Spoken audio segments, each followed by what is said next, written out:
They say a good story helps you fall asleep. But what if the story doesn't end when your eyes close? What if it follows you, past the surface of sleep, into a place where the line between fiction and reality disappears? Tonight you're not just a listener. You're the subject. And the stories you're about to hear were never meant to be told aloud. It started with a podcast. Ben, a lonely night shift worker at a remote gas station, had grown used to the stillness of 3 a.m. The store was a ghost town, and the silence was maddening. One night, while browsing horror podcasts, he stumbled on a channel with no name, just a blank thumbnail and a single episode, disturbing stories to fall asleep to. Intrigued, he pressed play. The voice was unlike anything he'd heard. Calm, monotone, with a slight echo as if it was being read in a tunnel beneath the earth. The stories were brutal, vivid tales of people disappearing, eyes in the walls, a woman whose reflection moved faster than she did. But Ben couldn't stop listening. He felt pulled in.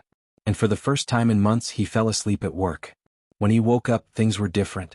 The mirrors behind the register didn't show him. His reflection was gone. At first he thought it was a lighting trick, but the cameras confirmed it. He no longer appeared on any screen. Then came the whispers. At the edges of his hearing, always just out of range. They spoke in the same voice as the podcast narrator, telling new stories about him. Each night he'd return to the same podcast. New episodes appeared. Always one, always unlisted, always describing something that hadn't happened yet. One episode ended with a line that made his blood freeze. Ben looks behind him, finally realizing he's never been alone at the station. He turned. And for a second, he swore he saw a man in the corner, pale and grinning, fading into the shadows like steam. Ben tried deleting the podcast, destroying his phone, even quitting the job. But it didn't stop. The stories followed him. They now played from unplugged radios, whispered from closed books, spoken in dreams he couldn't wake from.